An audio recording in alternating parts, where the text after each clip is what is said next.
yang Hidayah, Mama Hidayah. Nah baik, tidak perlu Miss perkenalkan diri lagi ya. Sebagian anak kelas 6 yang masuk ke kelas 7 sudah mengenal Miss. Baik.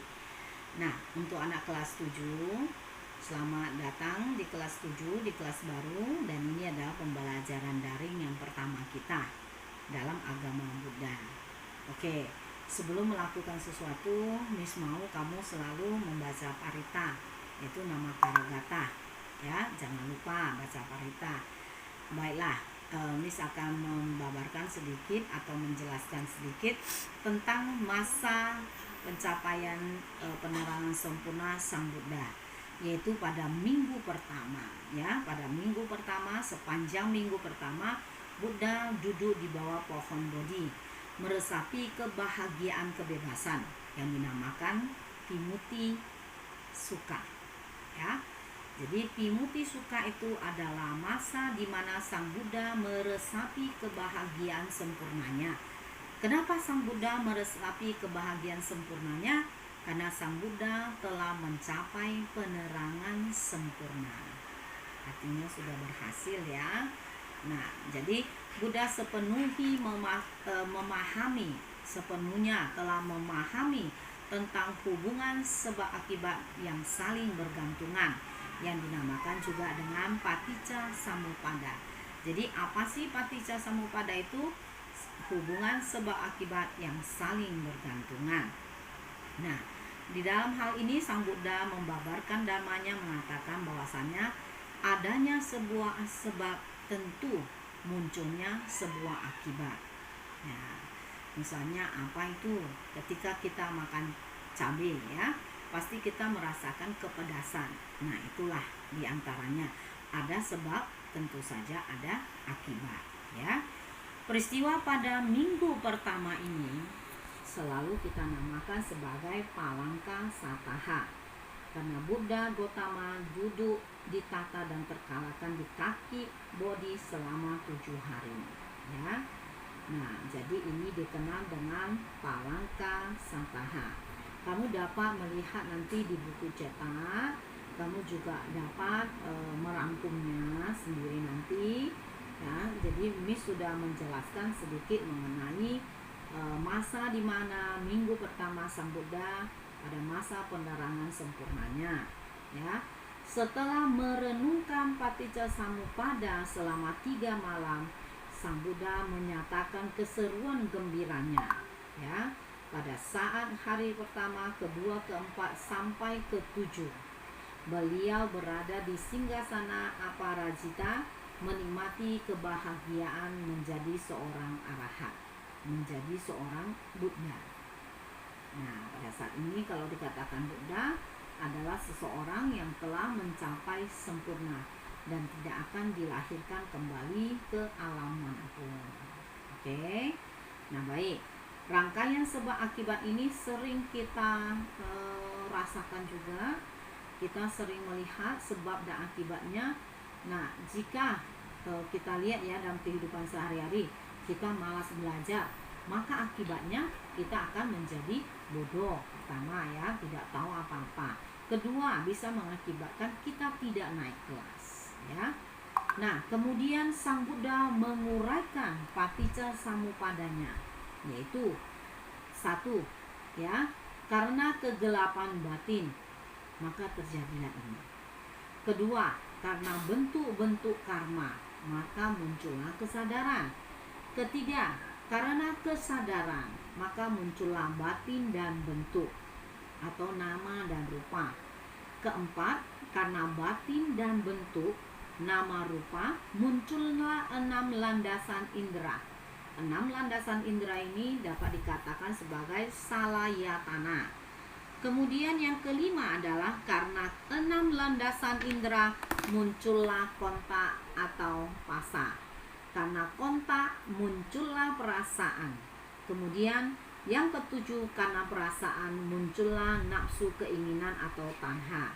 8, karena nafsu keinginan muncullah kemelekatan. Yang ke-9, karena kemelekatan muncullah kelangsungan hidup.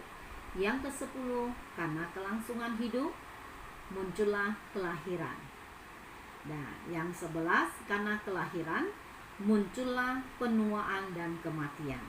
Dan yang terakhir yang ke-12, dari paticca samuppada itu karena penuaan dan kematian muncullah kesedihan. Jadi kita lihat kalau ada sesuatu yang rugi, yang kemalangan, kita selalu merasa sedih, ya. Jadi dari 1 sampai 12 itu sudah tercantum di dalam paticca samuppada, yaitu ada akibat, tentu menyebabkan sebuah sebab, ya, ada sebab dan ada akibat. Baik, di sini Miss mau menambahkan kembali, dalam agama Buddha kita selalu mengetahui bahwasanya, ya, agama Buddha itu dikenal dengan namanya Buddha Sasana, ya, di mana ajarannya mengantarkan seseorang melaksanakan agar hidup bahagia di dunia ketika menjalankan sebuah perjalanan hidup yang baik, yang menyenangkan. Kita tentunya akan dilahirkan atau meninggal di alam surga atau di nirvana, ya. Nah, jadi Miss mengharapkan sekali dari kesemua yang sudah Miss ucapkan sana, tadi Miss terangkan, kamu harus tahu inti dari ajaran agama Buddha. Inti ajaran agama Buddha selalu mengajarkan kita untuk mengetahui dan menjalankan, menghayati 8 unsur jalan utama. Dari yang sepanjang dilakukan oleh Sang Buddha pada minggu pertama sampai minggu kedua, minggu ketiga sampai minggu ke-7. Itu adalah 7 minggu pertama. Yang kita bahas adalah minggu pertama sampai minggu ketiga, ya. Kemudian inti ajaran Sang Buddha adalah sabapapasa akaranam, yaitu janganlah berbuat kejahatan, ya. Kemudian kusalasa upasampada, tambahkanlah kebajikan. Kemudian satiparayido pananam, sucikan hati dan pikiran. Etang budang sasanam, inilah ajaran dari para Buddha. Oke. Nah, jadi sudah tahu, ya, bahwasanya ada beberapa dari kata yang sudah dirangkumkan dalam inti ajaran Sang Buddha. Pertama adalah janganlah berbuat jahat. Kedua, tambahlah kebajikan. Apa sih kebajikan itu?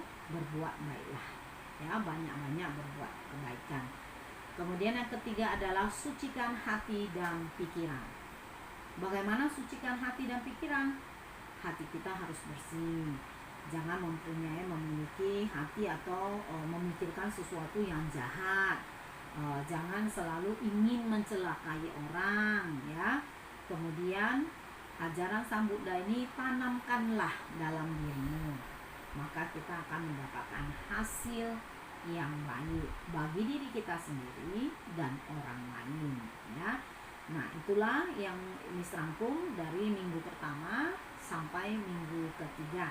Nanti selanjutnya akan kita lanjutkan pada minggu keempat dan minggu ke-7. Nah, jangan lupa selalulah berbuat baik. Lakukanlah apa yang sudah dikatakan oleh disabdakan Sang Buddha dalam kehidupan sehari-hari. Sebelum kita memulai pelajaran atau sebelum kita melakukan sesuatu, diharapkan kamu selalu membaca parita.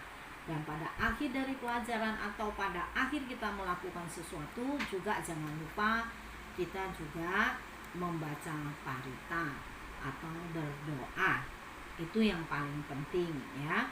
Jangan lupa untuk juga menjaga kesehatan, karena pada saat ini kita tahu COVID-19 belum berakhir, sehingga kita masa ini juga masih melakukan daring atau online pembelajaran, ya. Akhir kata Miss ucapkan Namo Sang Hyang Adi Budaya, Namo Buddhaya.